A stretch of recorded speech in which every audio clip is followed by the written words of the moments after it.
Muchas gracias.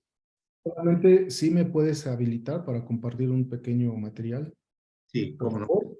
Y pues permiso. bueno, muchísimas gracias a los amigos y amigas del Liceo Académico por su amable invitación. Y pues bueno, vamos a aprovechar el tiempo. En Adelante. realidad, esta plática es una plática un tanto más desformal, como para poder establecer un panorama amplio, porque el sistema interamericano pues es muy amplio. Y se trata de un sistema, pues bueno, que resulta de muy útil en el litigio estratégico. A razón de las recientes condenas que ha tenido México en Sopascle, Tepile y García Rodríguez y otro, pues bueno, ha despertado este interés en el sistema interamericano.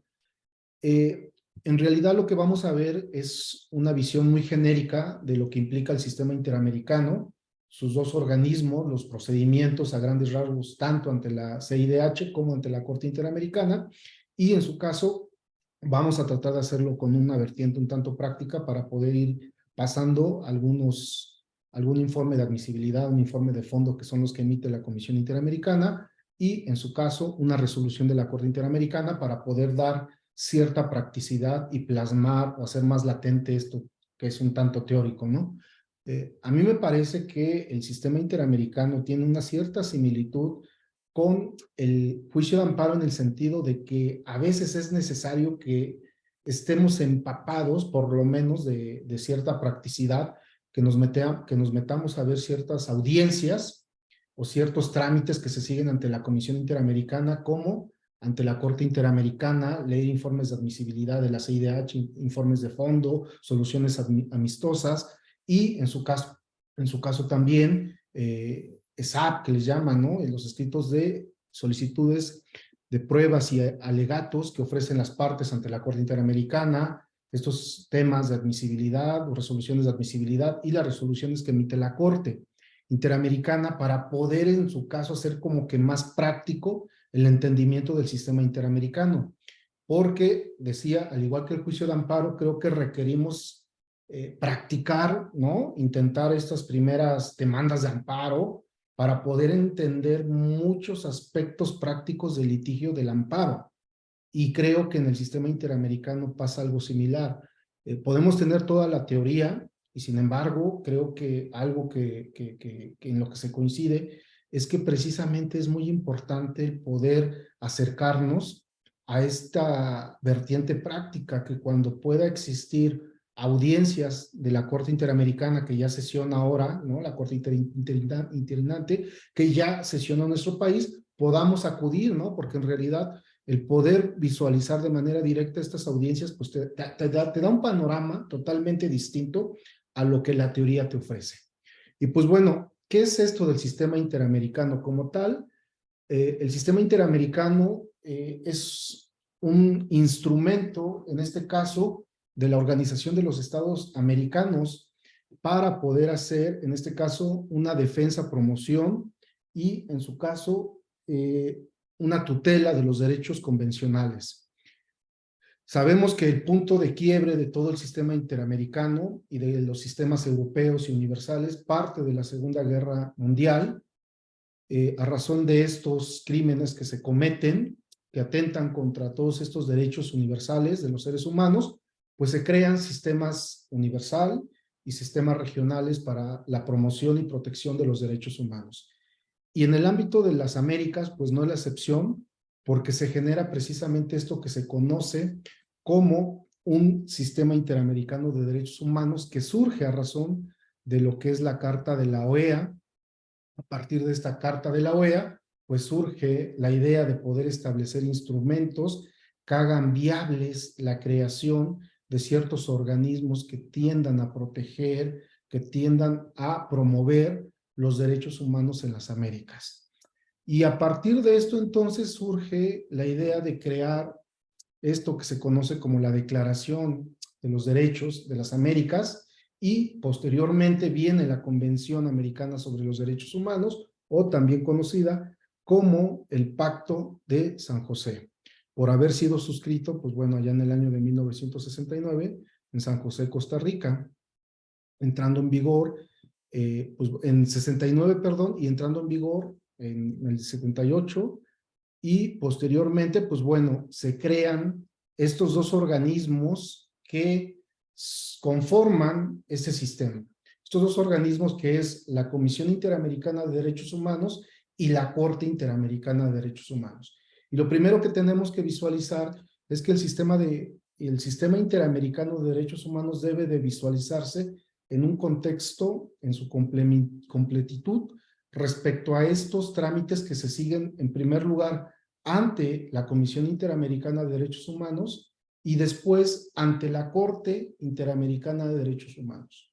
En algunas ocasiones en que he tenido la oportunidad de hablar con compañeros y compañeras de la licenciatura, es decir, de pregrado, pues a veces pareciera que tienen esta idea de que una cosa es el procedimiento que se sigue ante la Comisión Interamericana de Derechos Humanos y que otro proceso distinto es el que se hace ante la Corte Interamericana de Derechos Humanos.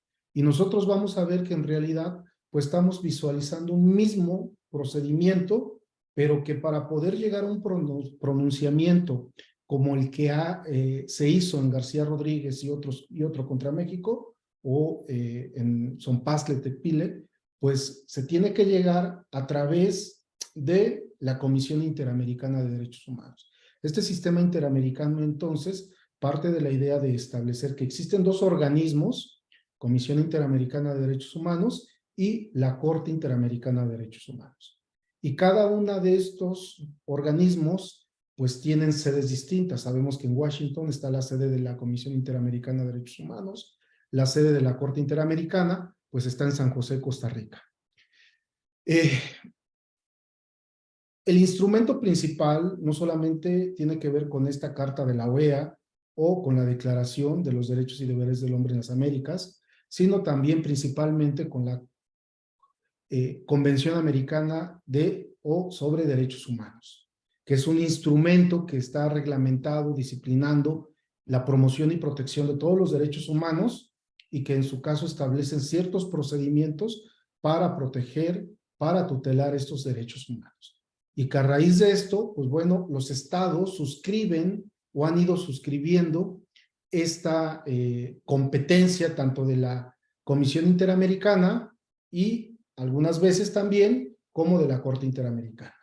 Las páginas que hoy día tiene la Comisión Interamericana y la Corte Interamericana son bastante amigables para poder acceder a ellas y obtener la información que queramos. Es decir, que mucho o todo lo que se va a hablar en realidad se encuentra muy fácil en las páginas tanto de la Comisión Interamericana como de la Corte Interamericana. Repito, son muy amigables. Vamos a poder ver ahí cuáles son los estados que han ratificado, en este caso, la Convención Americana sobre Derechos Humanos, qué estados han denunciado la Convención Americana de Derechos Humanos. Y en esto hay una pregunta que me mandaron por mensaje alguien de ustedes y me preguntaba precisamente, bueno, ¿qué es esto de la denuncia de la Carta de la Convención Americana de Derechos Humanos, ¿no? Bueno, así como los estados suscriben, ¿no? Suscriben, reconocen, en este caso, la Convención Americana de Derechos Humanos y con esto adquieren obligaciones internacionales. Recordemos que todas las resoluciones que declaran la responsabilidad siempre van a estar referenciadas con el artículo 2 de la Convención Americana, porque es ahí en donde se establecen estas obligaciones y cuando no se cumplen con estas obligaciones que los estados se han obligado a cumplir cuando las suscriben, pues viene la responsabilidad internacional. Y entonces dicen, ¿y qué pasa si un estado hace la denuncia? Bueno, también vamos a encontrar en estas páginas cuando los estados han denunciado, en este caso, la Convención Americana de Derechos Humanos. Y cuando los estados hacen una denuncia, en este caso, pues bueno, hay ejemplos, por ejemplo, Venezuela, que ha hecho la denuncia el 10 de septiembre de 2012, y esto implica, en términos de lo que establece el artículo 78 de la Convención, que en automático esta denuncia no surte efectos, sino que tiene que transcurrir un año, ¿no? Un espacio un espacio para que esta denuncia surta efectos de un año. ¿Y qué pasa entonces con todos los casos en los que se han denunciado estas violaciones? ¿Qué pasa con los casos que están en conocimiento todavía de la CIDH, de esos casos que están en sede ya de la Corte Interamericana, de esos casos que están por ser justiciados por la Corte Interamericana y de esos casos que ya han sido condenados y que están en objeto de supervisión del cumplimiento de la sentencia? Bueno, pues la Corte Interamericana nos establece, la Convención nos establece que el hecho de que un Estado haga una denuncia no implica que no deba de cumplir con esas obligaciones, y entonces, por eso es importante tener en cuenta que cuando un Estado hace esta denuncia, es decir, cuando ya no quiere cumplir con esa obligación que había suscrito, bueno, esto no implica que no deba de cumplir con todas aquellas resoluciones que se han emitido en su contra o que estén por emitirse en su contra con motivo de los casos relativos a hechos acontecidos antes de esta denuncia, pero también con motivo de aquellos casos en donde ya ha sido declarado responsable internacionalmente. Y también dentro de este tiempo, ¿no? El tiempo en que entra desde la denuncia y el año que debe transcurrir para que surta efectos esa denuncia, también van a ser objeto de justiciabilidad por parte del sistema interamericano. Entonces, esto es algo importante. Ahora, el hecho de que se haga esta denuncia no quiere decir que ya no va a cumplir o que ya no se le puede exigir el cumplimiento, no. Solamente va a ser a partir del tiempo en que surta efectos esta denuncia en adelante. No obstante, también hay, recordamos, hay un sistema interamericano, decíamos, por dos organismos, la CIDH y la Corte Interamericana. Y entonces, esto puede implicar que todavía pueda, aun y cuando se haya denunciado la la Convención Americana de Derechos Humanos, que pueda todavía la Comisión Interamericana realizar sus facultades que tenga todavía ante el país. Lo único que pasa entonces es que la justiciabilidad por parte de la Corte es lo que va a tener un límite ya con motivo de esta denuncia. Bueno, espero haber contestado la pregunta de una compañera que está aquí, que me decía que tenía esta inquietud. Bueno, bajo esta idea entonces, el fundamento, repito, está en el 78 de la Convención Americana. ¿Qué órganos componen el sistema interamericano? Decíamos, la Comisión Interamericana, que se compone en este caso por 7 comisionados que son elegidos por los estados en las asambleas de la OEA. Bueno, el procedimiento de cómo se hace esta designación también está ahí, es muy sencillo en realidad, pero bueno, no es el tema principal, solamente lo voy a ir referenciando, pero si alguien tiene alguna duda, al final lo podemos abordar. Bueno, la Comisión Interamericana tiene principalmente dos funciones. La primera es promover la observancia y el respeto o defensa de los derechos humanos, y la segunda es como un organismo consultivo de la organización, de la OEA, de la Organización de los Estados Americanos. ¿Por qué se dice que tiene una doble competencia? Bueno, es una competencia, se dice política, porque puede desarrollar, en este caso, lo que se conoce como visitas in loco o la preparación de ciertos informes. Y esta es una dimensión política que se le ha dado, pero también hay otra competencia que es la competencia cuasi judicial, porque a través de esta competencia la Comisión Interamericana pues es que puede conocer de violaciones individuales, ¿no? Como García Rodríguez o otro tipo de casos, y a través de estas violaciones individuales es que puede en su caso establecer cierto procedimiento para emitir un informe de admisibilidad, un informe de fondo, y después en su caso puede incluso establecer una solución amistosa o en su caso presentar este caso ante la Corte Interamericana.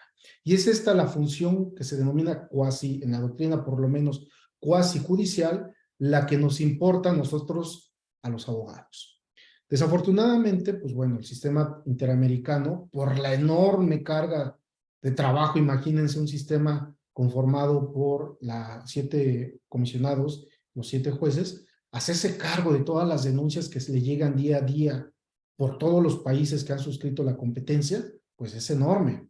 Es enorme la carga de trabajo y pues esto ha implicado pues que sea un poquito desfasado en el tiempo para poder llegar a que se emita una resolución. Y esto ha llevado a que a veces, pues bueno, los abogados y abogadas, pues como que no sea llamativo para nuestro litigio, porque los abogados en la jurisdicción interna, en la jurisdicción casera, lo que buscan obviamente son soluciones rápidas para sus casos. Y sin embargo, en este caso, pues bueno, esperar 10, 15, 20, hasta 30 años en los casos más viejos, pues esto como que no resulta llamativo.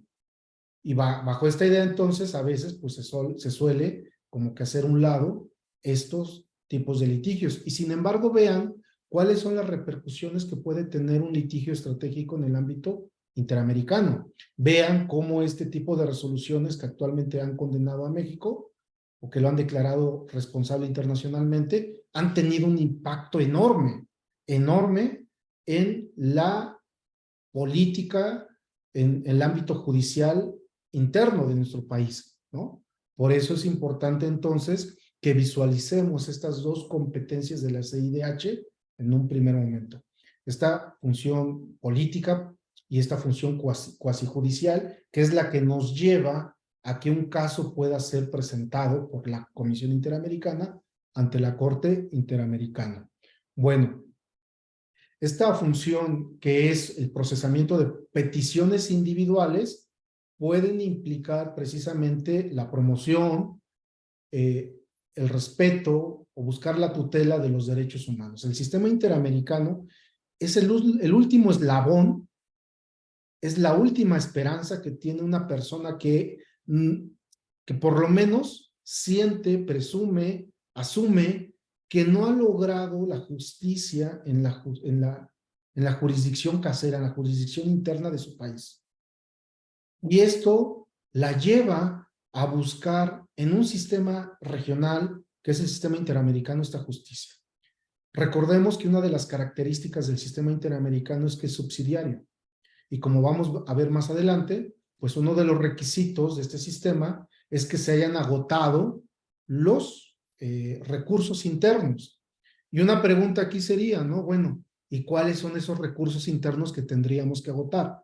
Pregunta para los abogados, ¿no? Porque regularmente, no pocas veces decimos o dicen o se ha escuchado por ahí, no, pues voy a presentar mi caso ante la Corte Interamericana. O, pues este caso no está perdido, voy a acudir al sistema interamericano. Pero habría que considerar que pues es un caso que va a llevar cierto tiempo y que se requieren cumplir ciertos requisitos para poder acceder a ese sistema subsidiario. Y uno de esos requisitos precisamente tiene que ver con el agotamiento de recursos internos. Y entonces la pregunta sería, ¿cuándo hemos agotado los recursos internos? Y ese es el tema. ¿Cuándo se ha agotado? Porque será lo mismo hablar de recursos internos en el ámbito de un procedimiento judicial agrario, un procedimiento civil, uno penal, uno laboral, uno administrativo.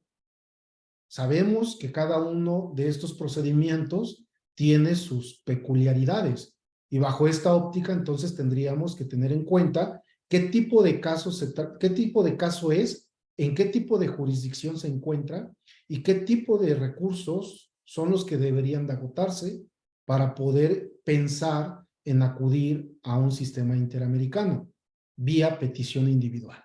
Bueno, bajo esta idea entonces se debe de tener en consideración que estos organismos, estos dos organismos, la CIDH y la Corte Interamericana, que conforman el sistema interamericano, pues se rigen por ciertas normatividades. Voy a compartir.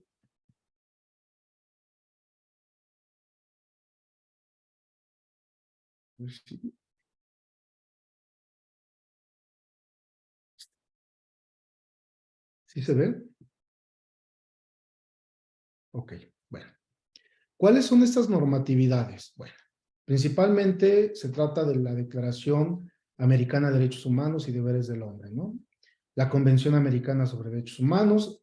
Algunas buenas ideas pueden surgir si leemos las cartas, la Carta de la OEA, ¿no?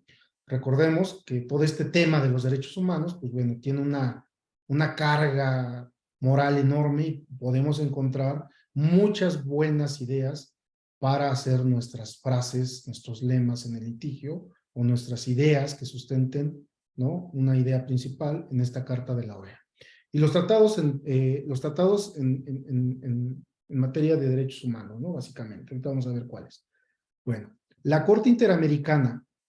La Corte Interamericana tiene una doble función, una función contenciosa que en este caso implica una visión relativa a justiciabilizar casos de peticiones individuales. Estos casos que le presenta la Corte Interamericana, la Comisión Interamericana, ejerce una función contenciosa.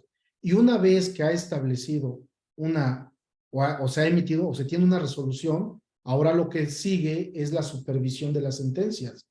Y esta supervisión de las sentencias o el cumplimiento de las sentencias, pues es súper importante, porque de nada sirve que se logre una resolución en la que se declara responsable internacionalmente a un Estado, llámese García Rodríguez o Son Pasquel Pile, si no hay un cumplimiento. Y por eso entonces la Corte Interamericana ha puesto mucho hincapié en la necesidad de generar esta fase de supervisión de cumplimiento de las sentencias fuertemente. ¿Por qué? Porque su ejecución, pues, es muy importante para buscar un efecto útil de estas resoluciones. Bueno, hay otra función que es la función consultiva.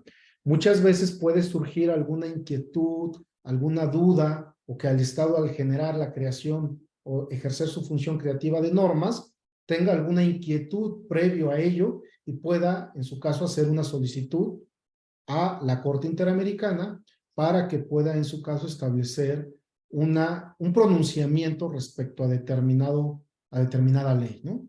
Y esto, en su caso, pues bueno, es una función consultiva. Algunos de estos estados, bueno, los estados que han reconocido la competencia contenciosa de la Corte, aquí están, ¿no? Salvo este que está en rojo, que no hace poco hizo una denuncia. Fuera de eso, pues bueno, aquí están los estados. Su sede, ya decimos, se encuentra en San José, Costa Rica. ¿Cuáles son los instrumentos que rigen a la Corte Interamericana? Pues principalmente la Convención Americana, el Estatuto de la Corte y el Reglamento de la Corte, ¿no? Entonces, cuando nosotros quisiéramos buscar alguna idea de cómo hacer una promoción cuando estemos actuando ante la Corte, tenemos que guiarnos con lo que dice la Convención Americana sobre Derechos Humanos, el Estatuto y Reglamento de la Corte Interamericana. Bueno, la elección de los jueces, algo similar a la OEA, a los comisionados de la comisión, perdón. ¿Cuánto duran los jueces? Bueno, 6 años y pueden ser reelectos. Fíjense que algo que pasa aquí es que generalmente los jueces que intervinieron en una resolución participan activamente, en ese caso aún y cuando ya no estén en funciones, ¿no? También hay un procedimiento en estos instrumentos jurídicos que dijimos sobre cómo se elige el presidente y vicepresidente. Su sede está en Washington, en San José, Costa Rica. Los jueces de la Corte Interamericana no pueden conocer de casos de su nación, pero fíjense aquí que existe a veces la figura del juez Jacob, que es un juez que se nombra cuando el caso, por ejemplo, tiene que ver con derecho militar, pues a lo mejor se va a nombrar ahí un juez especial para ese caso exclusivamente. ¿Por qué? Porque se requiere cierto conocimiento especial, ¿no? Bueno. La función contenciosa era lo que les decía, ¿no? La Corte determina si un Estado ha incurrido o no en responsabilidad internacional por violación de alguno de los derechos convencionales, ¿no? Bueno, por supuesto, la supervisión de las resoluciones que ha emitido. También la Corte, al igual que la Comisión puede emitir medidas cautelares o puede solicitarle medidas cautelares provisionales a la Corte. La Corte Interamericana puede en su caso, en ciertos casos de extrema gravedad y urgencia, que puedan implicar daños irreparables para los derechos de las personas, emitir medidas provisionales, ¿no? Entonces, también dentro de la función o la competencia de la CIDH está la de emitir sus medidas provisionales o poder solicitar medidas provisionales a la Corte. Y la Corte Interamericana, dentro de sus competencias, está la de emitir ciertas medidas provisionales de protección. Estos temas por sí mismos darían para mucho, ¿no? Pero bueno, si hay alguna pregunta, al final los checamos, ¿no? La función consultiva, a grandes rasgos, era lo que yo les decía, la compatibilidad de alguna norma, y ha habido algunas opiniones consultivas que la Corte ha emitido a razón de la solicitud de México y de otros países, ¿no? La normatividad aplicable. Bueno, son muchísimos.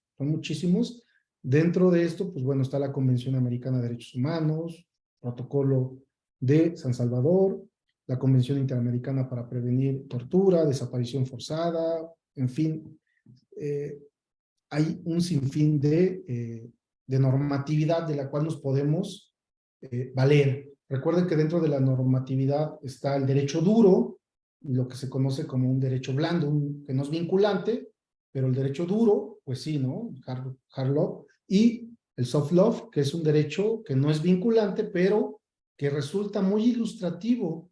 Y algo curioso, ¿no? ¿Qué pasa cuando pues, las reglas de Brasilia, por ejemplo, son retomadas en una resolución de la Corte Interamericana? Se vuelva vinculante las reglas de Brasilia, o en su caso, el criterio asumido dentro de la resolución de la Corte Interamericana, citando alguna parte, alguna sección de las reglas de Brasilia, es lo que se torna ahora ya un derecho vinculante, derecho duro, por haber sido retomado y reiterado por la Corte en una resolución determinada, ¿no? Bueno, son cuestiones generales de esto del sistema interamericano. Ahora, el procedimiento, decía, ante el sistema interamericano se va a dividir ante dos organismos. El procedimiento ante la Comisión Interamericana de Derechos Humanos y el procedimiento ante la Corte Interamericana. Esto cuando hablamos de un sistema de peticiones de casos individuales. Es decir, para mejor ilustración, el caso de García Rodríguez, Ompastle, Montesinos Mejía, todos estos casos que han sido objeto de una sentencia por parte de la Corte Interamericana, hablemos, son a través del sistema de peticiones individuales. Y el procedimiento ante la Comisión Interamericana va a implicar una fase de admisibilidad y una fase de fondo, básicamente. Y el procedimiento ante la Corte Interamericana, una vez que el caso le ha sido presentado, también va a tener un trámite peculiar. Bueno, en el caso del procedimiento ante la Comisión Interamericana de Derechos Humanos, lo primero que se va a hacer en este caso es verificar que esta petición que se ha presentado cumpla con los requisitos que se establecen para tal efecto. ¿Y cuáles son esos requisitos? Bueno, me voy a adelantar un poquito.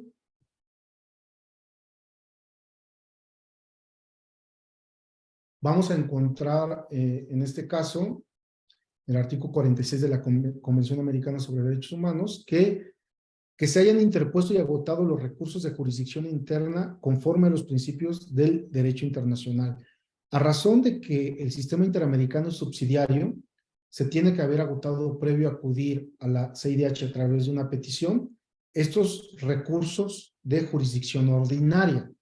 Y este es todo un tema, porque diríamos, bueno, ¿qué tengo que agotar? Si hablamos, por ejemplo, en el ámbito penal, ¿tendría yo que agotar todos los recursos hasta un amparo directo? Y la respuesta va a ser, depende. Depende de si lo que se quiere, si el acto de autoridad que motiva esa intención de acudir al sistema interamericano es una sentencia de condena, entonces sí tendrían que agotarse los recursos de jurisdicción ordinaria. Ahora, la pregunta aquí sería, bueno, y entonces tengo que agotar los recursos ordinarios y también los recursos extraordinarios, es decir, debo de agotar la apelación como recurso ordinario y también el amparo directo, pero también sabemos que en algunos supuestos está el amparo, es posible acudir en revisión. Y entonces tengo que agotar todos estos. Va a depender el caso concreto, es decir, no es posible fijar una regla así en estos casos, porque en su caso sabemos que cuando se ha agotado el amparo directo, acudir ante la Corte en revisión va a ser muy limitado y para poder acudir ante la Corte hay en ciertos supuestos en los cuales se va a poder acudir. Pero creo que a la luz de lo que la Corte ha dicho, la Corte Interamericana respecto a los recursos o las cualidades que un recurso debe de tener, este recurso, ¿no? Ante la Corte, después de haber agotado el amparo directo, ahora irte ante la Corte, va a ser difícil que cumpla con las cualidades o características de un recurso de lo que establece el artículo 8 y 25 de la Convención Americana. Aunado a ello, es importante considerar que si bien es cierto que se deben de agotar los recursos internos, hay excepciones. Y entonces es posible verificar que haya excepciones a la necesidad de agotar estos recursos internos. Por ejemplo, si vemos el caso de García Rodríguez, una de las excepciones que se hizo valer fue precisamente el no haber agotado los recursos internos. Y sin embargo, dentro de la contestación que se hace y dentro de lo que resuelve la Corte a esa excepción, pues se cita que también hay una excepción a la excepción. Es decir, si el Estado pone como excepción el no haber agotado la jurisdicción interna, es decir, los recursos internos, a esta excepción que pone el Estado le es oponible otras tantas excepciones. Y por lo tanto es posible que la Corte haga un pronunciamiento aún y cuando no se hayan agotado estos recursos internos. Todo esto se tiene que ir visualizando desde el momento en el que se asume el caso ante la CIDH. Por eso entonces, un requisito es que se hayan agotado los recursos ordinarios. Pero ¿en qué momento, perdón, los recursos internos? ¿En qué momento se debe de hacer este análisis de los recursos, del agotamiento de recursos? Y ese es otro tema, ¿no? Porque podrían decir, este análisis se debe de hacer al momento en que yo presente mi petición ante la comisión, es decir, hoy decido presentar la petición ante la comisión. ¿Hoy debo de haber agotado ya recursos? ¿Qué pasa si se encuentra pendiente mi amparo? Y hoy presento la petición ante la CIDH. Y en un mes decido promover el amparo directo. El Estado va a decir, oye, no agotaste recursos internos cuando tú presentaste tu petición. Pero decíamos, la comisión tiene un procedimiento y uno de esos tiene que ver con la emisión de un informe de admisibilidad. Y que la Comisión Interamericana emita un informe que implica admitir el caso nada más, híjole, puede pasar 2, 3, 4 años o más. Y para ese tiempo, entonces, muy seguramente este amparo directo ya se resolvió. Y puede ser así. Entonces, ¿cuál es el momento que debe de analizarse para esto de la admisibilidad?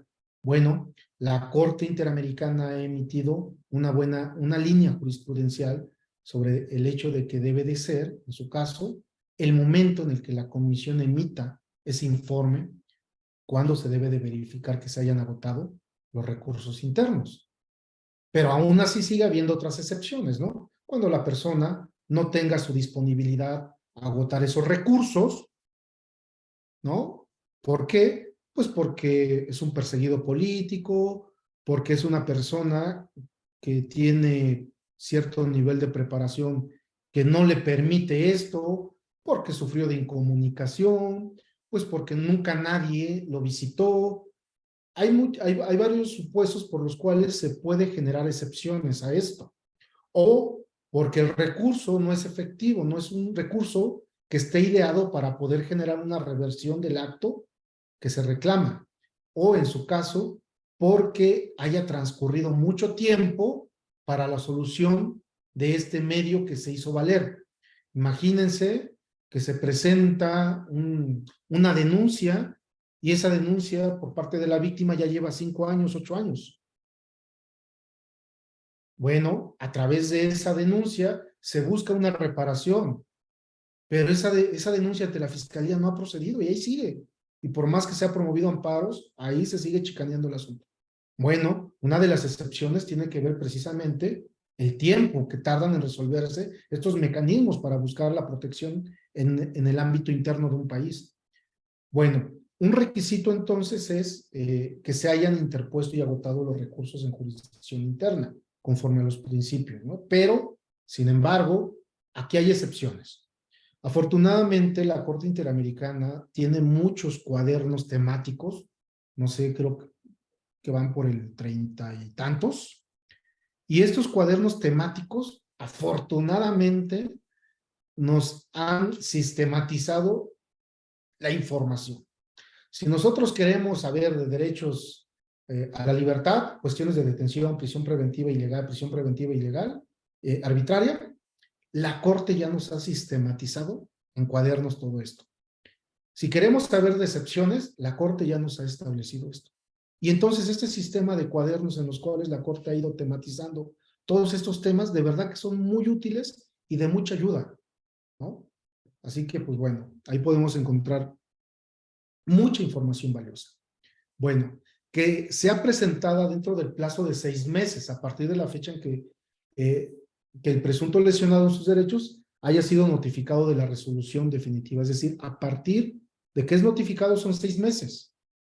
Ahora, es importante destacar que a este requisito le es oponible ciertas excepciones. Es decir, supongamos que el amparo directo se resolvió hace un año, ya pasaron los 6 meses. Ya no puede acudir, bueno, puede. Ahora, puede prosperar esta petición cuando la Comisión Interamericana emita ese informe de admisibilidad. ¿Prosperará? Bueno, habrá que ver el caso particular porque hay excepciones a esto. Y entonces también tenemos que tener en consideración las particularidades del caso para verificar si alguna de las excepciones que se han establecido en la jurisprudencia de la Corte Interamericana o en los pronunciamientos de los informes de la CIDH también pueden ser operables.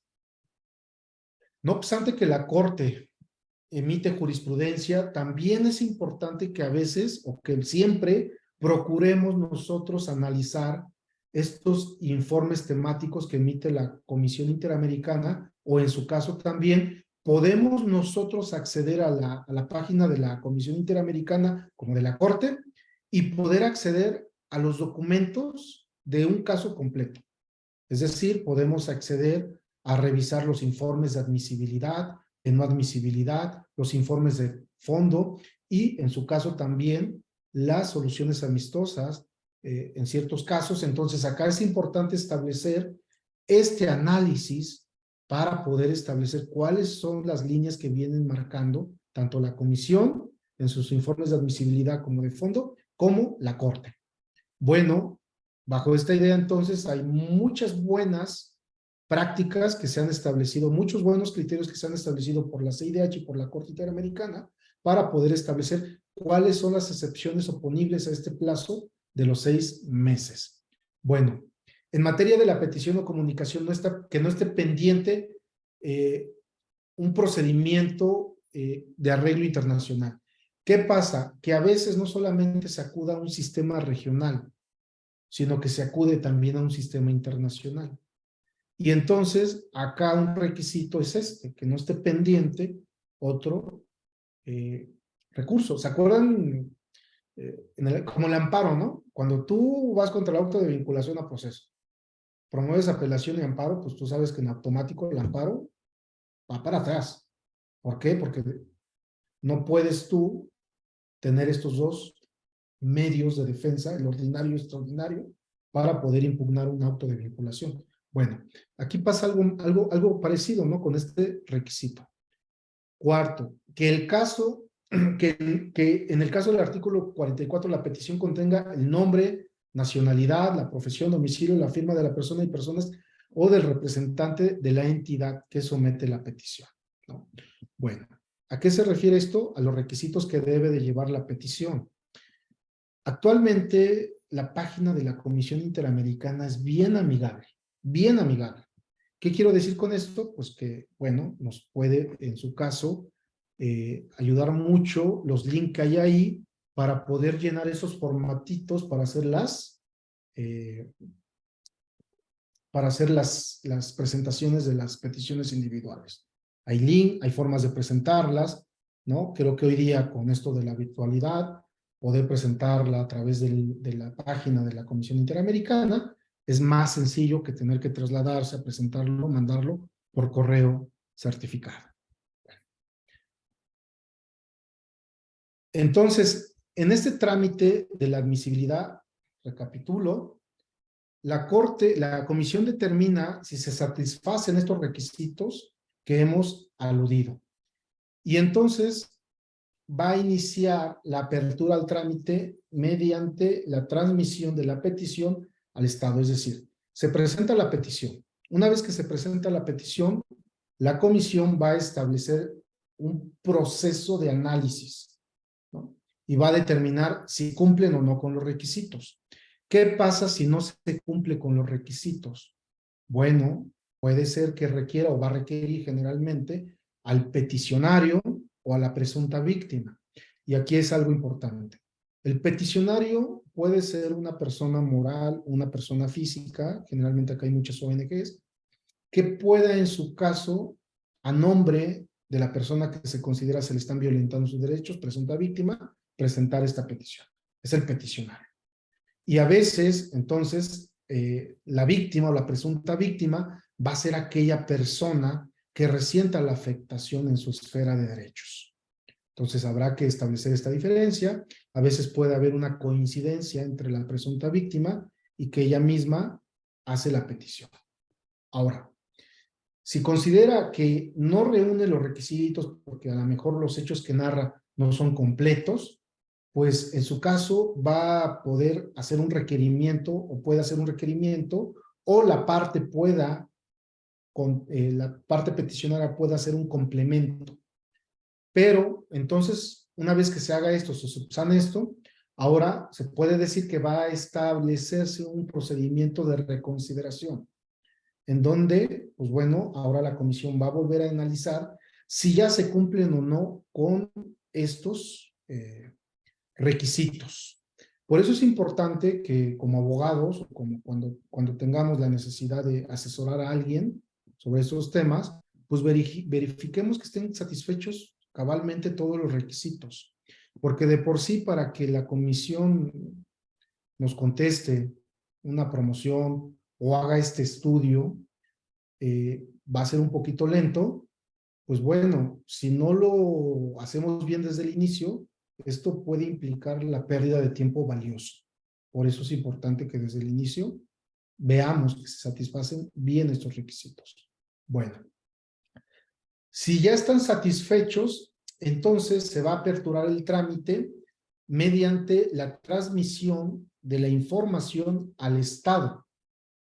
Y esto es lo que se conoce como que le va a transmitir las partes pertinentes o la información al Estado, para que el Estado haga un pronunciamiento respecto a esta denuncia que se está haciendo en su contra. Va a haber una serie de plazos, ¿no? Para poder hacer estas contestaciones. Fíjense que los plazos con la Comisión Interamericana son un poquito más flexibles, lo que no sucede con los plazos ante la Corte Interamericana. Ante la Corte se cumple generalmente porque se cumple y si no va a haber una sanción procesalmente hablando. Va a precluir nuestra oportunidad. Con la comisión los plazos son un poquito más laxos, son más flexibles, ¿no? Pero aún así, está el tema de los plazos debidamente regulados para que el Estado pueda hacer esta contestación. Bueno, se va a dar contestación por el Estado. Una vez que el Estado conteste, le van a transmitir las partes pertinentes de esa contestación a los representantes o al peticionario. Bueno, otra cosa que me faltó ahí es, se pueden designar en este caso también representantes, ¿no? O sea, no solamente está la presunta víctima, el peticionario que es en el que hace la petición o la denuncia, pero también puede haber la designación de representantes. Entonces, se va a hacer aquí la comunicación al peticionario y representantes de lo que el Estado contestó, se van a dar las contestaciones, las observaciones correspondientes, ¿no? A veces esto puede ser como que yo contesto, yo digo, al final se pueden hacer las adiciones, se pueden referenciar mayores datos, mayores elementos, es válido en estas comunicaciones.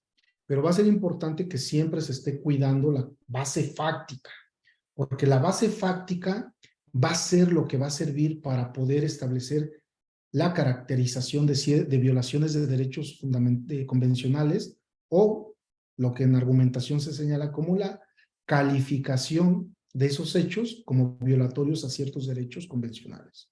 Y bajo esta idea entonces se va a establecer esta transmisión de información entre los representantes o peticionarios con los estados hasta el punto en el que la comisión va a emitir este informe de admisibilidad. Perdón, voy a compartir otra cosa aquí.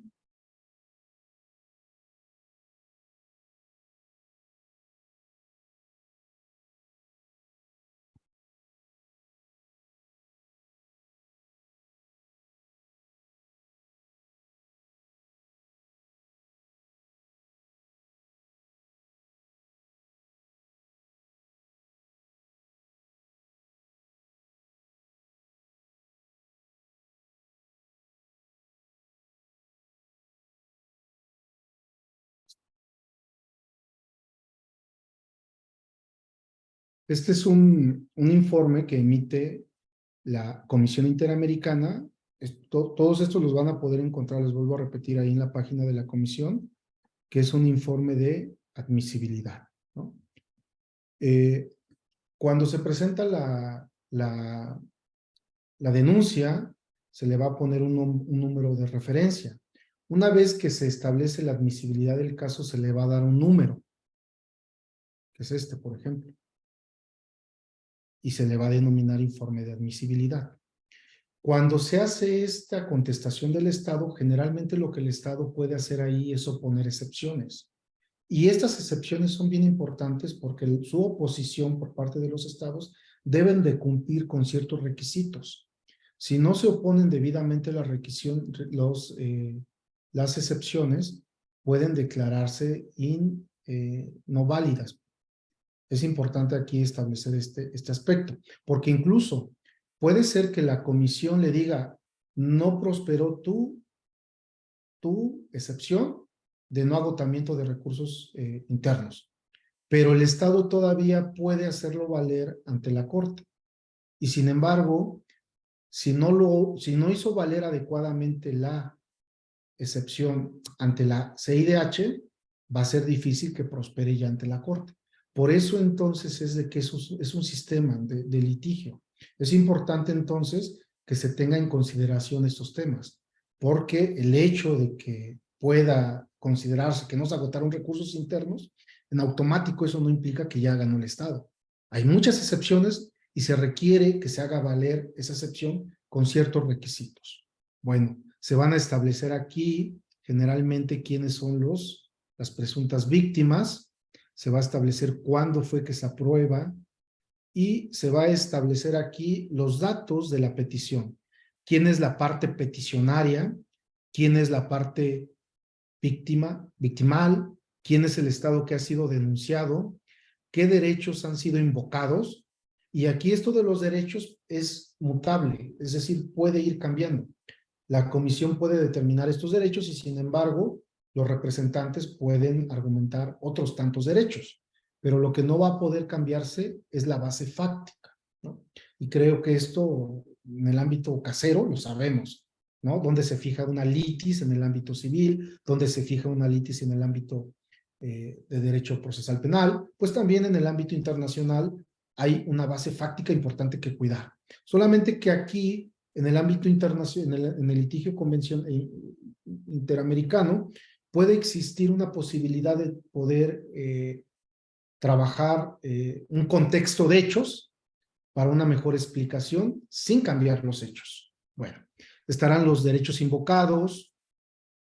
Vuelvo a decir, ¿cuál ha sido el trámite? La comisión va a hacer una descripción de todo el trámite, de cuándo se presentó la petición, cuándo se solicitó, cuándo se estableció información adicional por parte de los representantes, por ejemplo, la notificación que se hizo al Estado de las partes pertinentes, las respuestas que haya dado el Estado, la observación adicional que haya hecho el peticionario con relación a lo que el Estado dijo y las observaciones adicionales que puedan hacer las partes previo a emitir este informe de admisibilidad. La comisión va a establecer la competencia y dentro de la competencia se va a establecer si es competente por persona, por el tipo de la temporalidad, por el tipo de materia y si el Estado ha suscrito o no ha reconocido esta competencia. Después va a establecer aquí un tema de duplicación de los procedimientos, si es que se hace valer o no se hace valer. Se va a analizar aquí también los aspectos principalmente de las excepciones oponibles por las partes, en este caso básicamente será el Estado, y va a emitir una decisión de declarar o no admisible, en este caso admisible, con relación a las violaciones a los artículos tales que contemplan ciertos derechos, declarar admisible con relación a otros tantos derechos, ¿no? Este es un informe de admisibilidad que es el que se busca en primer lugar.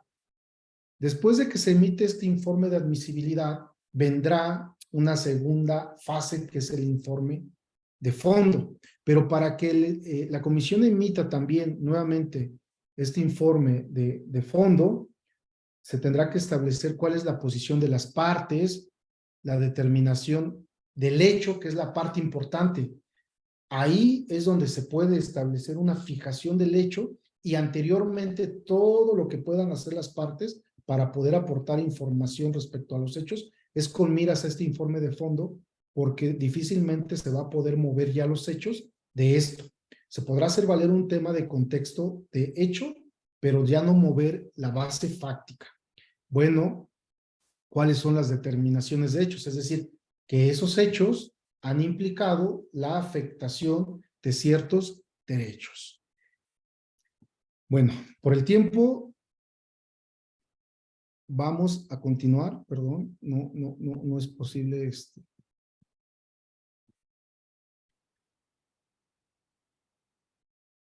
a ver, perdón.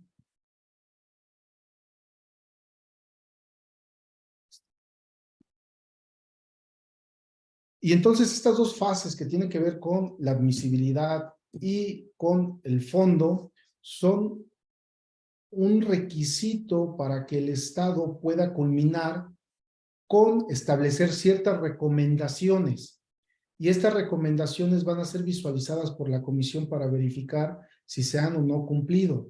Y en su caso, se va a establecer una idea de poder llegar a una solución amistosa o no. O en su caso, se va a preguntar a los representantes, a las víctimas, si hay interés en que este caso pueda ser presentado ante la Corte y en su caso, cuáles son sus pretensiones en materia de reparaciones de daño. Los representantes o los peticionarios harán saber a la Comisión Interamericana, en este caso, su interés a que este caso sea elevado ante la Corte y cuáles son sus intereses en materia de reparaciones del daño, en donde podrán establecer todas sus peticiones que implican una reparación del daño integral. Una vez que se ha hecho esto, pues la Corte, en un escrito, la Comisión Interamericana va a presentar este caso ante la Corte Interamericana. No nos da tiempo, tenía preparado mucho más, pero bueno. Una vez que se establece entonces la presentación ante la Corte, va a iniciar ahora otro procedimiento ahora ante la Corte Interamericana. Este procedimiento, una vez que la Comisión ha presentado este caso ante la Corte a través de un escrito de sometimiento del caso, bueno, entra un procedimiento de análisis interno por parte de la Secretaría de la Corte, en donde va a revisar todo lo que se haya adicionado, va a ser un estudio previo, un examen preliminar de lo que se presentó en el caso, y si hay condiciones, va a dar inicio a este trámite. Este trámite inicia con la notificación que va a hacer la Corte a través de su Secretaría de este escrito de presentación al que se le anexa generalmente todo el cúmulo que se estableció probatoriamente hablando ante la Comisión Interamericana y ese informe de fondo. Y a través de esto se va a hacer la comunicación a las víctimas de este escrito de presentación. Puede ser que ahí, si no hay una persona que represente a las víctimas, se haga previamente un requerimiento para ver si quiere que sea representado por alguna ONG o por algún defensor interamericano. Ya una vez que se ha definido el tema de quién va a representar a la persona, si es que no tiene, pues ya se le va a correr traslado, se le va a notificar y se le va a dar un plazo en este caso para que formule lo que se le conoce como escrito de solicitudes, argumentos y pruebas. Este escrito tiene que ser presentado en un plazo de 2 meses y aquí la víctima a través de sus representantes va a tener que, como su nombre lo dice, elaborar un escrito a través del cual, voy a ponerles uno,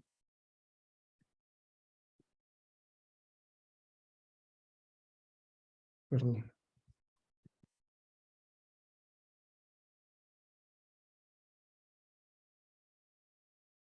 para explicarlo más rápido.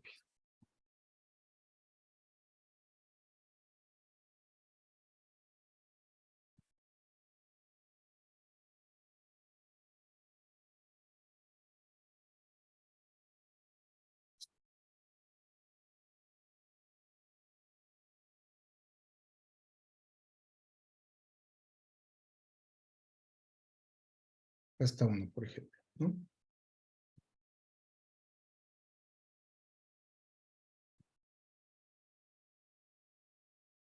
Bueno, ese es uno que me correspondió a mí participar. Son públicos estos, ¿eh? También pueden acceder a toda esta información, así que, pues bueno, realmente vuelvo a repetir.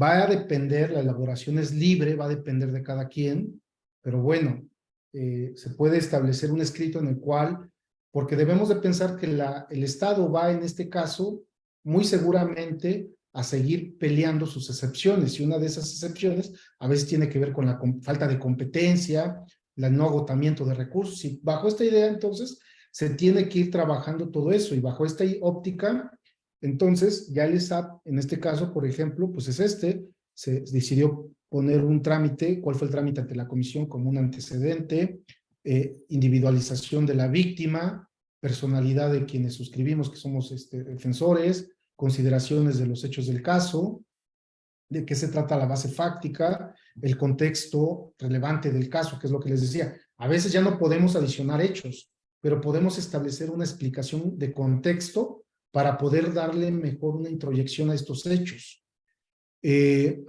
¿Cuáles son los fundamentos y consideraciones de hechos?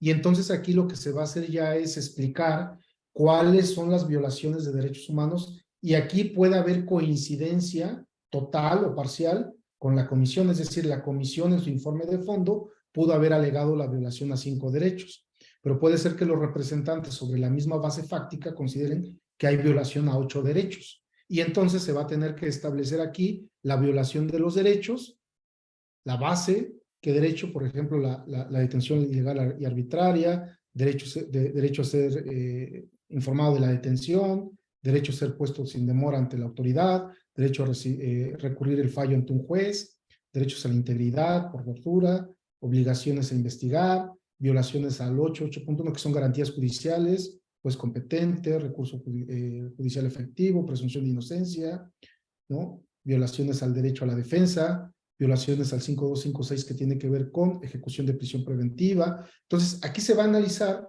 todo lo que tenga que ver con las violaciones de derechos. Después vendrá, en su caso, el tema de las pretensiones en materias de reparaciones de daño. Y se va a establecer aquí todo lo que se está pidiendo en el ámbito de derecho de reparación de daño integral. Y son diversos rubros los que se pueden pelear.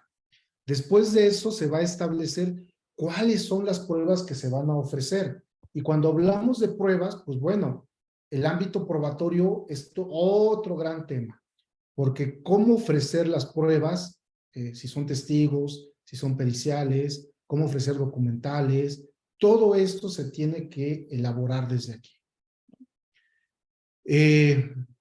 Bueno, los petitorios y las firmas, ¿no? Esto es lo que debería de, bueno, este es el trabajo que puede implicar el presentar un escrito o un ESAP al momento en el que se tenga que elaborar. Es decir, una vez que notifican a la víctima sobre la presentación de este caso, la víctima tendrá que presentar este ESAP en 2 meses. Una vez que esté hecho, le van a correr traslado al Estado. El Estado podrá, en su caso, contestar esto, que es el ESAP, y podrá incluso poner ahí mismo sus excepciones. Se va a correr traslado con esa contestación a las partes, van a contestar, y una vez que contesten, la Corte va a establecer acá un trámite para poder elaborar cuáles son las listas definitivas de los testigos o declarantes que se van a presentar a una audiencia pública. Se va a ver aquí un diálogo para poder establecer quiénes van a ser las personas que van a ir a esa audiencia pública y quiénes van a declarar con lo que se conoce como affidavit, que es una declaración por escrito ante un fedatario que se remite, y acá se tiene que haber también un intercambio sobre cuáles son esos puntos sobre los que los testigos o peritos van a rendir declaración por affidavit. Bueno, ya hecho esto, pues bueno, se va a emitir un acuerdo tremendo de la Corte Interamericana que, entre otras cosas, va a fijar audiencia para poder establecer la audiencia pública, y creo que esto lo hemos visto muchos sobre cómo se desarrolla una audiencia pública. Están en YouTube o en la página de la Corte. Al final, lo que por el tiempo veríamos, por ejemplo, en este caso, les ofrezco una disculpa, es muchísimo, no, por el tiempo no podríamos, pero bueno.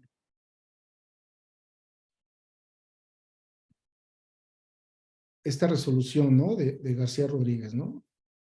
Bueno, al final la Corte va a emitir una resolución, ¿no? Después de la audiencia, ya sabemos que la audiencia va a haber alegatos, va a haber desahogo de los testigos, peritos a través de los interrogatorios, va a haber preguntas que le hagan los jueces, va a haber alegatos que hagan ahí, y al final también va a haber una posibilidad de poder formular alegatos por escrito en forma definitiva, y después la Corte va a emitir una resolución. En esto, la resolución puede ser una resolución solamente de fondo, reparaciones y costas. Es decir, si hay responsabilidad, o puede decir que no haya responsabilidad y no va a haber nada de esto. Pero si hay responsabilidad, entonces la resolución puede ser que en la misma resolución resuelva el tema de las excepciones. Es decir, el Estado hizo oponible excepciones que el Estado consideró importante resolver en esa misma resolución y no antes. Por lo tanto, la resolución se va a hacer cargo de las excepciones, pero también se va a hacer cargo del tema de fondo, que tiene que ver con la responsabilidad por las violaciones a los derechos convencionales, y también va a ser un tema de las reparaciones y costas. Dentro de esto, entonces, nuevamente se va a establecer, generalmente el diseño de la resolución es una introducción, cuál es el procedimiento que se siguió desde el que el caso fue presentado por la Comisión Interamericana, qué procedimiento se siguió, lo va a ir describiendo muy sucintamente, va a establecer las razones por las cuales es competente la Corte, se va a ir haciendo cargo de las excepciones que le hizo valer el Estado, y vean cómo aquí se hizo valer la excepción preliminar de cosa juzgada internacional, cuáles fueron los alegatos que hizo la parte, cuáles son los alegatos que hizo la comisión, cuáles son las consideraciones de la Corte, es decir, la Corte resuelve. La segunda excepción es la falta de agotamiento de recursos. ¿Cuáles son los alegatos de las partes? ¿Cuáles de la comisión? ¿Y cuáles son las resoluciones de la comisión de la Corte Interamericana? Recuerden que aquí un gran papel, el gran papel que juega la Comisión Interamericana.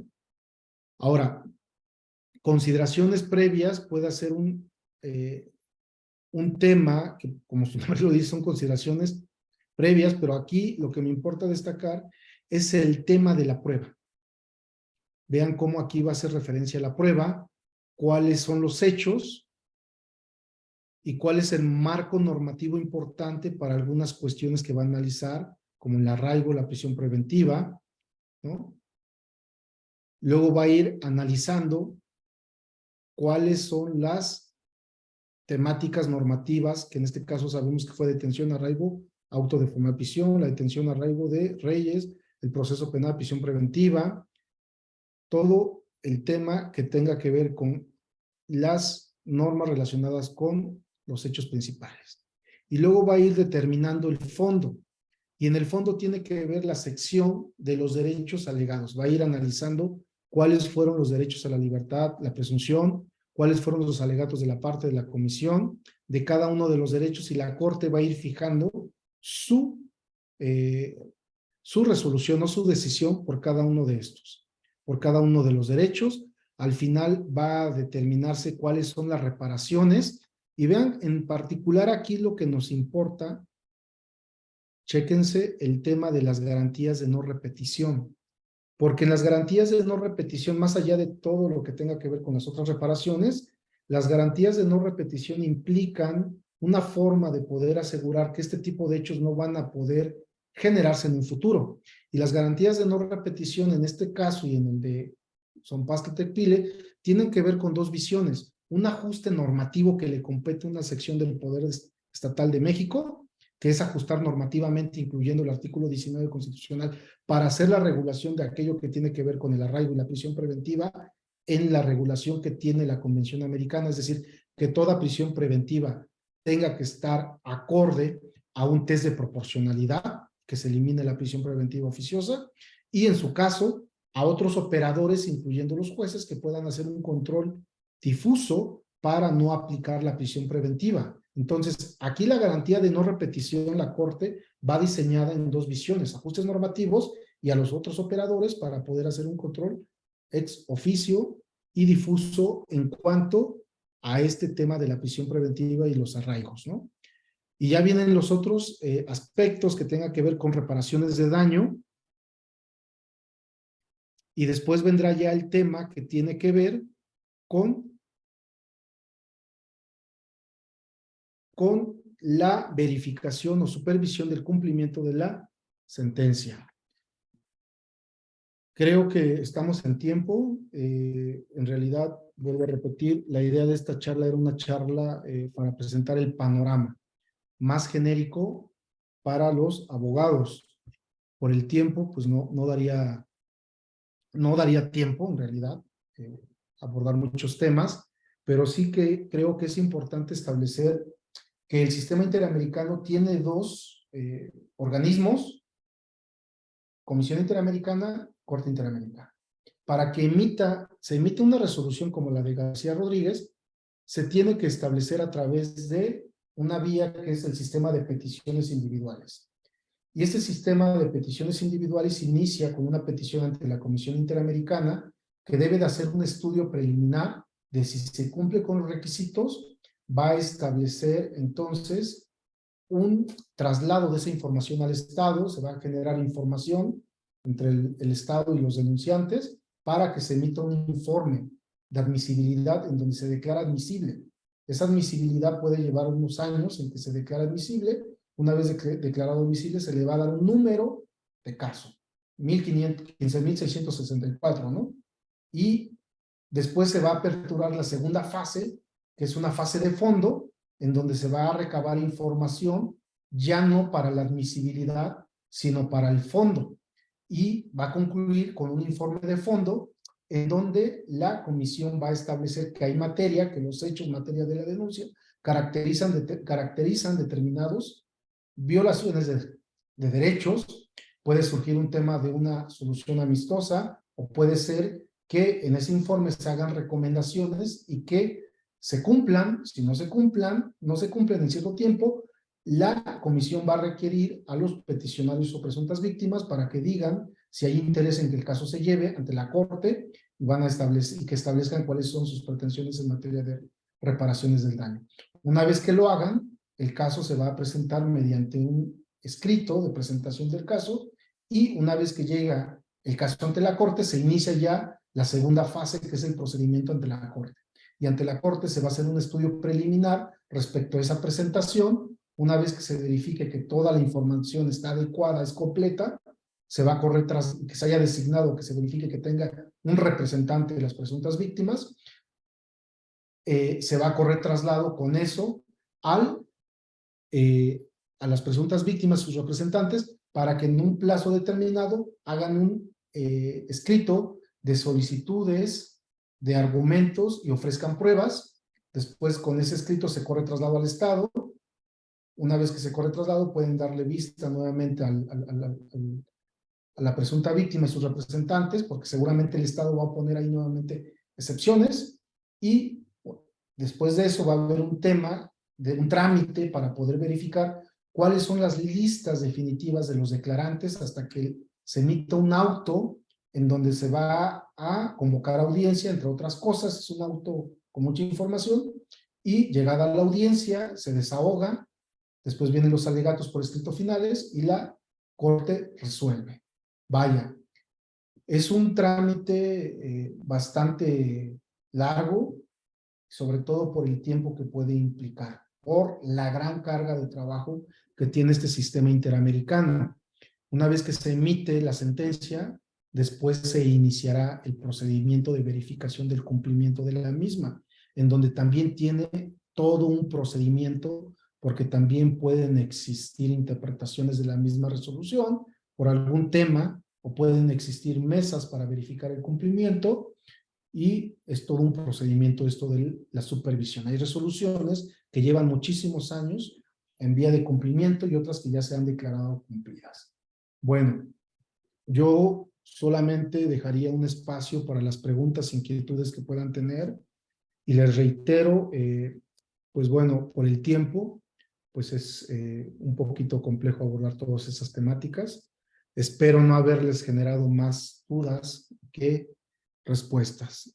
No sé si existe alguna duda, inquietud, maestro. Y quien guste hacer alguna pregunta, levante su mano virtual y adelante para que pueda hacerle la pregunta al maestro Fernando Allende. A ver, Reyes Ramiro, por favor, adelante.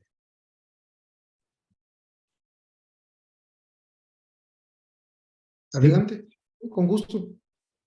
Si puedo, con gusto.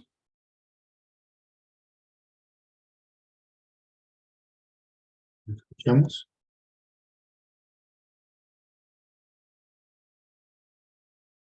Perdón, maestro. No. No hay ¿Alguien más? pregunta. No No. hay- Quiere decir o que no entendieron nada o... A ver, va la maestra Jessica Salazar. No, se entendió todo muy claro. A ver, maestra Jessica. Buenas noches, doctor Fernando. Primero que nada, excelente exposición. Disculpe que no prenda mi cámara, es que no me siento muy bien. Pero independientemente de ello, yo sí tengo una duda que hasta la fecha me sigue creando conflicto. ¿Cuántas visitas sin loco ha tenido México? Uy, ¿Y sobre qué temas ha tenido? uy. Digo, perdóneme si ya lo puse ya Sí, le hice no. pregunta, yo te perdóneme, pero eso es algo que he tenido dudas casi toda la vida.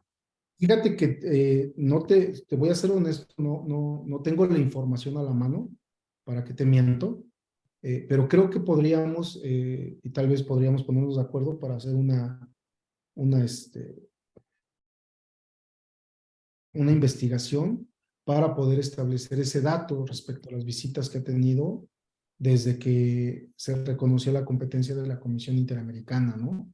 Creo que es un dato que sí se podría obtener ahí de la página de la Comisión Interamericana. Pero bueno, me comprometo, creo que por ahí estamos en contacto, a resolverte tu duda en un tiempo no tan largo, ¿no? Sí, creo que nos tenemos en Facebook y tengo otra pregunta porque veo que mis compañeritos no la ni digo, yo sé que me siento mal, pero son Adelante, dudas adelante. que sí ¿Y y ya puedo? mi última duda, y espero no crear mucha controversia y que no nos tiren el Facebook Live, porque tengo una duda. Creo que he escuchado hablar mucho del asunto de Israel Vallarta y Florence Cassés, Ujú. y mi duda sería, dado que el señor Israel Vallarta lleva casi 18 o 20 años en la cárcel, ya perdí la cuenta del tiempo que lleva ahí. ¿Cree que si la familia o algo presentara algún recurso ante la Corte Interamericana, sería factible que procedan? Digo, por lo mismo de que pues han habido muchas violaciones a su debido proceso y creo que por lo poco, mucho que se dice en los medios, pues ya agotaron todos los recursos aquí en México. Digo, espero tampoco no hacerlo parir chayotes y digo, si no, No, pues no, no en porque en en otro realidad no momento me conozco puede el contestar. asunto. En realidad no conozco el asunto, ¿para qué te miento? No es un asunto que yo haya tenido conocimiento directamente y conozco lo mismo que tú, lo que se ha hecho público. Hasta donde tengo entendido, parece que se hizo la presentación en alguna de estas personas de una petición ante la Comisión Interamericana. Creo que se acudió al sistema interamericano por alguna nota que hizo pública el Instituto Federal de Defensoría Pública hace no más de un año, pero parece que apenas se acudió ante el sistema interamericano y por lo que se sabe, por la información pública que hay en redes sociales y en las web, parece que no tienen sentencia, según lo que yo leí. Y pues bueno, precisamente eso tiene que ver con un aspecto que implica la excepción a poder acudir ante el sistema interamericano, es decir, tengo que agotar los recursos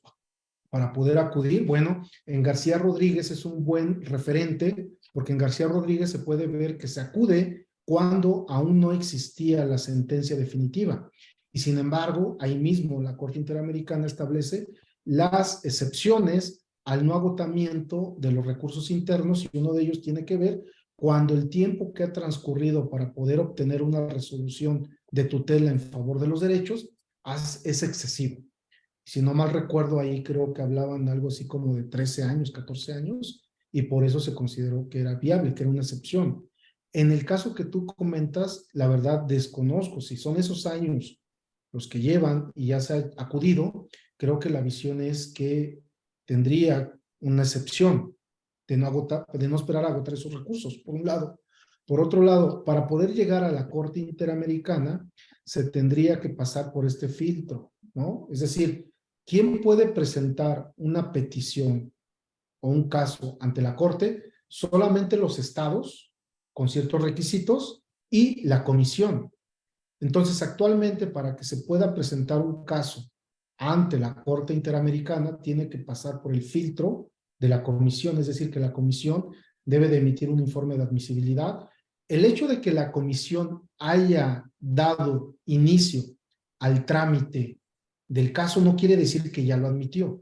Lo admite cuando emite un informe de admisibilidad como el que vimos. No sé si ya existe ese caso. Ahora, después de que emita ese informe, tiene que emitir un informe de fondo donde advierta que hay hechos que caracterizan violaciones de derechos, y después de eso presentar el caso ante la Corte y se sigue el trámite ante la Corte. Dentro de estos trámites ante la Comisión y Corte pueden existir medidas cautelares ante la Comisión o precautorias ante la Corte, pero en ciertos requisitos de extrema gravedad, ¿no? Tal vez eso pudiera ser la vía, y esa sería mi respuesta, apreciada Jessica. Creo que ahí está otra mano de José Carlos, no sé si nos da tiempo, maestro. Y claro que sí. Bueno, y luego le comento a Jessica en relación un poquito al caso de Israel Vallarta. Los maestros que está aquí en Liceo Académico, lleva el caso de Vallarta para que le preguntes al maestro Gonzalo Bustillos. Él lo sabe, Jessica. Él le puedes preguntar. Bueno, voy con José Carlos Cortés. Adelante, José Carlos. Mm, Sí, buenas noches, maestro. Yo tengo un asunto que compraron un señor, un cliente, un remate hace 40 años, pero por cuestiones, eh, por cualquier cuestión perdieron el expediente y llevan 40 años que no le han podido reponer el procedimiento. Entonces yo interpuse un amparo indirecto, me lo sobreseyeron, me fui a la revisión. Entonces, la Corte Interamericana podría actuar en este caso para conocer el asunto o necesariamente necesito reponer ese procedimiento. Mira, no conozco con la información que das esto, pero creo que hay un derecho a la tutela, ¿no? A la reparación. Si ese caso que son hechos caracterizan o implican violaciones de derechos como derecho a una tutela judicial efectiva, el derecho a una reparación, no sé, el derecho a las garantías judiciales, entonces, en este caso, podrías estar en un supuesto ya de poder acceder al sistema interamericano, pero no directamente a la Corte Interamericana, José, como se trató de explicar. Para poder lograr que la Corte emita una resolución como la de García Rodríguez o Son Pascle, son muchos años. La forma en cómo se tiene que llegar a la Corte es vía comisión.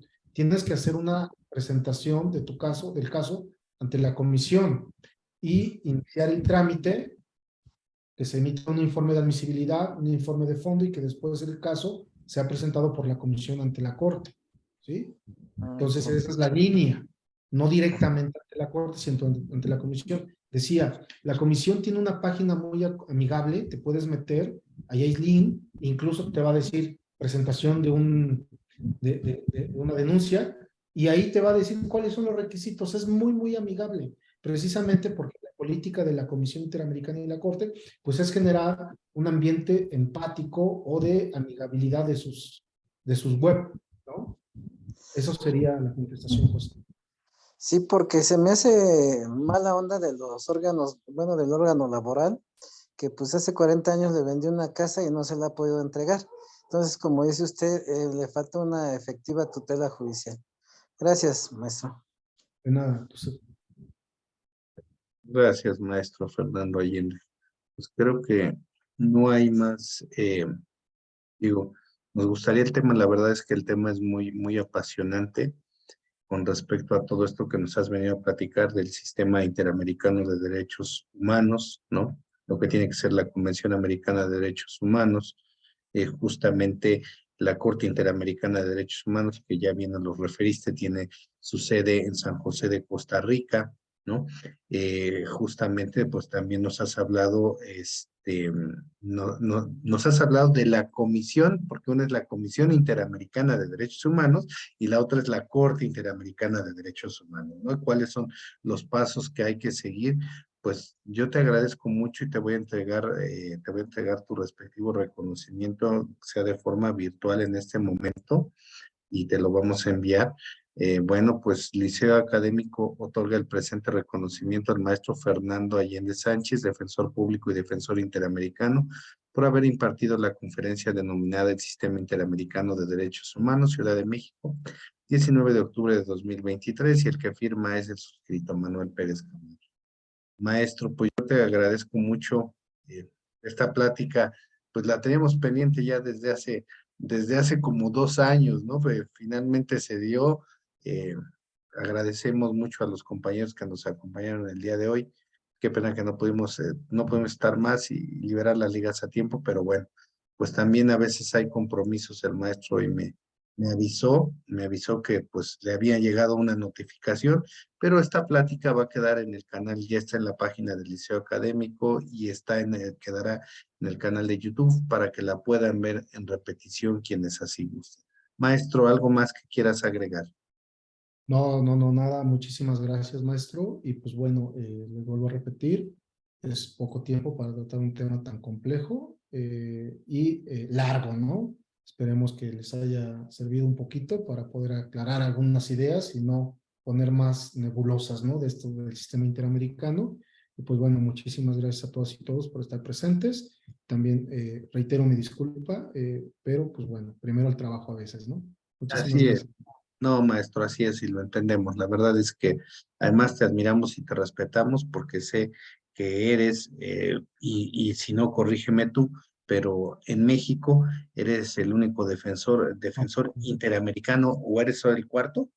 Sí, actualmente fíjate que son 4 defensores, dos defensoras compañeras, una de San Luis, una de Guanajuato, un compañero homólogo mío muy brillante de Jalisco y tu servidor. Entonces creo que eso es algo bueno porque, pues bueno, nuestro país es un gran país referente en estos ámbitos y pues bueno, que actualmente se cuente con 4, pues bueno, habla de que se está poniendo atención en estos temas tan importantes, ¿no? No nos estamos quedando atrás, así que pues bueno, sí, aclaro, son actualmente 2 defensoras y 2 defensores interamericanos, ¿no? Algo que no se había visto en mucho, mucho tiempo, o más bien nunca, ¿no? No era, pero tú fuiste el primero o me equivoco. No, no, no. Primero fue un compañero mío, el maestro Luis Gómez, defensor federal también de Jalisco, y después tu servidor. Y hace aproximadamente un año, bueno, compañeros son defensoras estatales de Guadalajara, no de San Luis Potosí, la maestra Wendy, y de Guadalajara, la maestra Ara. Entonces, eh, son actualmente 4 defensores de México. Pues muy bien, maestro. Pues muchas gracias por esa precisión. Bueno, pues escucharon a uno de los 4 defensores interamericanos y qué orgullo que sea mexicano y que esté, por eso la verdad es que yo durante mucho tiempo busqué que se diera esta plática con el maestro Fernando Allende. ¿Por qué? Porque pues es una personalidad y lo tengo que decir así, es un jurista muy distinguido y además de que es distinguido, pues tiene muchos conocimientos. Así que, maestro, te agradezco en verdad esta plática. La noche del día de hoy te mando un fuerte abrazo hasta donde estés y pues esperamos seguir coincidiendo, maestro. Claro que sí, muchísimas gracias, maestro, y bueno, que tengan bonita noche todas y todos. Que tengan buena noche a todos. Hasta luego, espero.